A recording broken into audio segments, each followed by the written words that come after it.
You know, when people talk about a Patrice Lumumba or a Kwame Nkrumah, for example, or Thomas Sankara, or even Sukarno, they always say that they were ahead of their time. But that's not true. They weren't ahead of their time. They were not revolutionary thinkers, if you know what I mean. They were just incredibly astute, mature, sensible men with a very crystal clear understanding about how things should be. There was nothing futuristic or utopian in their visions. They just understood and identified exactly what had been done to Africa and what was being done to Africa. And they understood exactly what liberation and what sovereignty required. You know, if they had been leaders in the West, no one would have called them revolutionary or even visionary. They just would have been regarded as logical, sound, rational, reasonable men who had an intricate understanding of economics and politics and basic fairness. I'm not saying this to slight them, not at all. I'm saying this to emphasize the heinous criminality of the Western power structure and how it has dealt with Africa. Because if you were a leader in Africa in the 1950s, the 1960s, the 70s, or the 80s, and you had a sound mind, a rational mind, you had an understanding of politics and economics, and you had an understanding of what's required for sovereignty and fairness, well, that made you a revolutionary, calling for, pursuing basic fairness and sovereignty and independence for an African leader, saying things and doing things and implementing policies that just made sense for your nation, constituted rebellion. No, they weren't ahead of their time. Time refused to advance. Time was being held back, especially in Africa. The West, Europe, the UK, and America refused to allow Africa to exist in the present day. Not just Africa, of course, all across the global South. But nowhere was this more the case than in Africa. You understand? I pointed out before, more than once, relationships between countries, between continents, evolve and develop and change over time. We've seen drastic changes in international relationships in just the last 20 years. In fact, we've seen drastic changes in just the last 4 or 5 years. You know, even the last 100 days, to be honest. But the West's relationship with Africa has remained essentially the same for 1,000 years. Subjugation and extraction, looting and pillage. So for Lumumba or Nkrumah, it was the 1960s, but for the West, it was still the 1860s, the 1760s, the 1660s. For the West, Africa was frozen in time, and they kept it frozen in time by force. They kept it frozen in time by violence, by assassination, by coups, by invasions, and by hostage governments and collaborators. They kept it frozen in time by predatory lending, by neoliberal policy coercion, by manufactured debt and abusive trade policies. You know, when they can't send soldiers, they send consultants. So no, those great leaders weren't ahead of their time. The West stopped time in Africa. And understand this, when you arrest the forward movement of a people, when you stop them in time like that, you're not just stealing their wealth, you're stealing their future. You're robbing them of possibility. You're burying generations that have not even been born yet under the rubble of your exploitation. Because what could have been created, what could have been discovered, what could have been achieved, it never gets a chance to exist. The mind of Thomas Sankara, the determination of Patrice Lumumba, the vision of Nkrumah, these weren't anomalies. They're the normal, natural, healthy state of a decolonized mind, of a liberated mind coming from a liberated people. They're examples of what Africa would have been, should have been, and inshallah bi'idhnillah still will be. But the West systematically crushed the conditions necessary even for normalcy to flourish. You see, you don't just kill the leaders when you kill the leaders or when you overthrow the leaders. You steal the future that those leaders could build. You know, Allah subhanahu wa ta'ala said in the Quran that when you kill one person unjustly, it's as if you killed all of mankind. Well, that isn't just metaphorically true. In the case of the leaders that the West has destroyed in Africa, they also destroyed millions of lives along with them. Millions of living and unborn lives have been destroyed in terms of their hopes, their opportunities, their rights, their freedom, their independence, their sovereignty. It shifts the course of events in the world. But if anyone's paying attention, you can all see that Ibrahim Traoré is clearly one of the most consequential leaders, not just in Africa, not just in the Muslim world, but in the entire global South, and in fact in the world. You know, I said on X the other day that Ibrahim Traoré is the most important Muslim leader in the world today. More than Erdogan, more than MBS, more than anyone else, because of what he represents. You know, of course, I had a lot of fake Pan-Africanists in my comment section getting mad about the fact that I was referring to Ibrahim Traoré as a Muslim leader, because they only want to identify him exclusively as a black leader or as exclusively as an African leader. They don't want to acknowledge the fact that he is a Muslim, because in their CIA-produced Pan-Africanism, they're ready to exclude 500 million Africans from Africa. They're so propagandized in their mind by the CIA and by the intelligence that they think being African and being Muslim is a contradiction. They've fallen for the old divide and rule tactics of the colonizers. Their indoctrinated brains will short circuit over the inconvenient fact that the most admired and the most heroic leaders in Africa today are Muslims. In Burkina Faso, in Niger, in Senegal, even Naledi Pandor in South Africa is a Muslim, taking the Israel to the ICJ.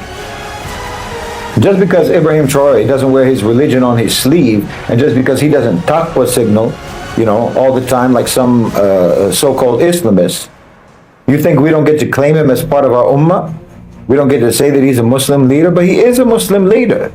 He's an African leader who is a Muslim. And I'm sorry to tell you, but again, the fact of the matter is that the best leaders you have in Africa today are the ones who are Muslims. You can get mad about it all you want. You can say, why does Shahid have to bring up religion? Why do you have to bring religion into it? But that's just a way of gaslighting about the fact that you don't want religion to be brought into it. You want to keep religion out of it. No, Ibrahim Traoré is fighting those Western-backed, Western-trained, Western-funded jihadi groups because he's a Muslim. Nobody has suffered more from those mercenaries than the Muslims have. Suffered more from their violence and suffered more from the warped image of Islam that spread by their violence. Now, when Ibrahim Traoré stands up to those French and Ukrainian-backed psychopaths, he's standing up for real Islamic values, whether you like it or not. From the perspective of Middle Nation, from my perspective, from the prism through which we analyze the struggle for justice and sovereignty and dignity, Ibrahim Traoré's emergence is nothing short of historic. I mean, alhamdulillah, we have many great Muslim leaders in the world today, despite what everyone says. We have great leaders, many. But in my opinion, Ibrahim Traoré is the most important. Burkina Faso, the land they call it, the land of upright people, has again produced an upright man, not only for their country, not only for the Ummah, but for all of humanity. First, they gave us Thomas Sankara, who was a Catholic, but his life was extinguished before he could ever reach the full, before he could realize his vision. But today, in Ibrahim Traoré, we see that vision revived and refined and aligned with the consciousness of Islam. We don't have any hesitation acknowledging Thomas Sankara.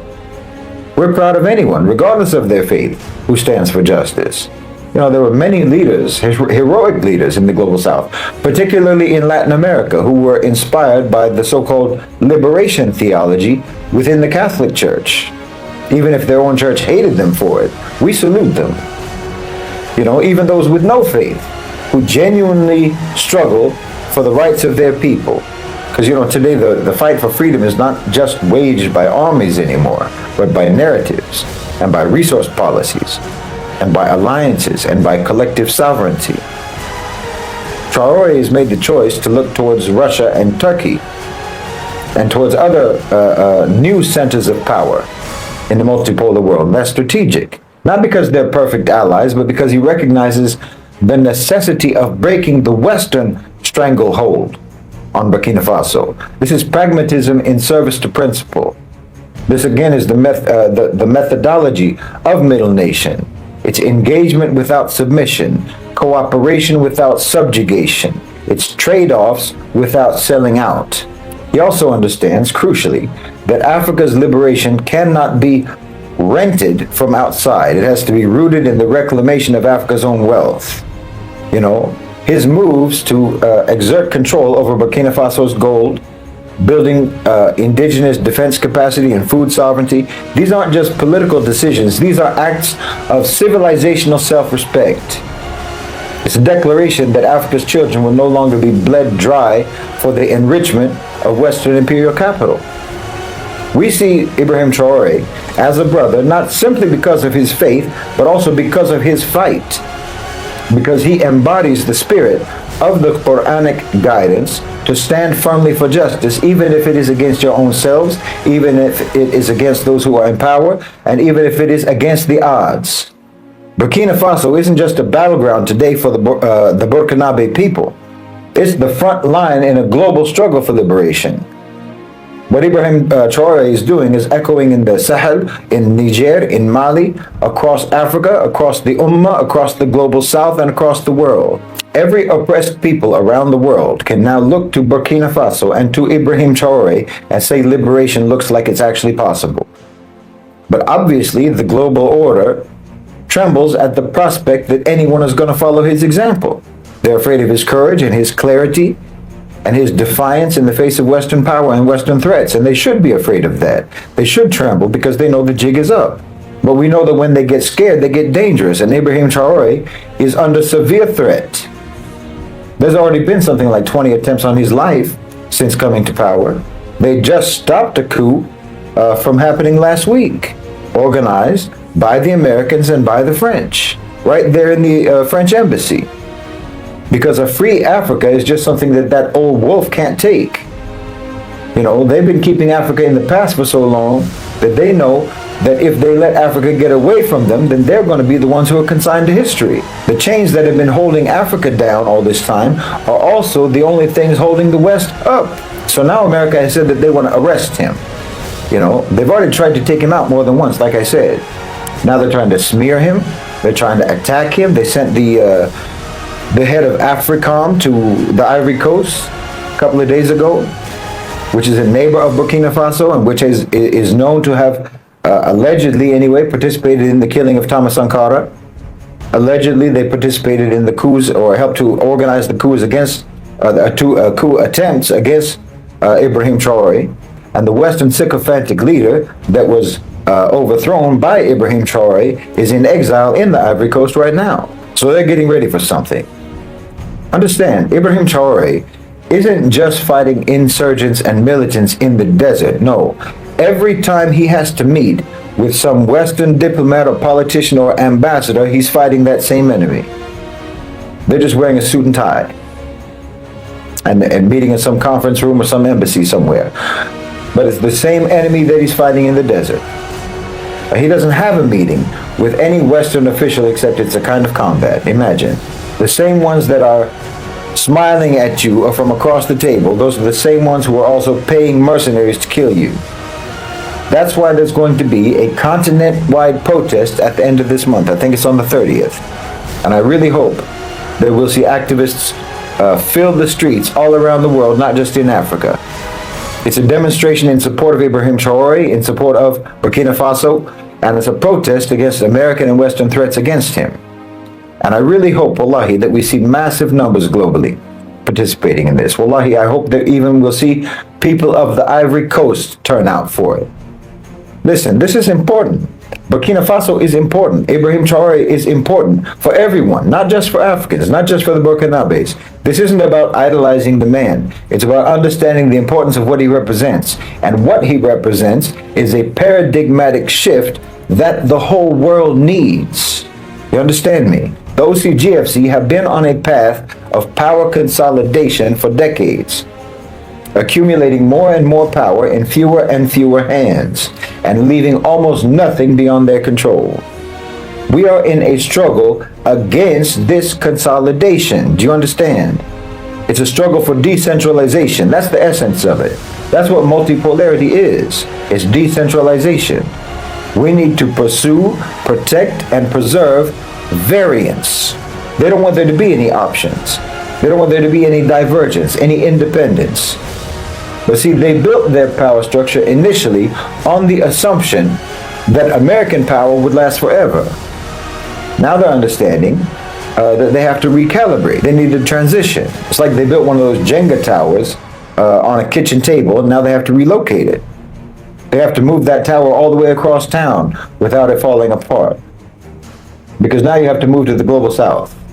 It's a completely different terrain than what they're used to.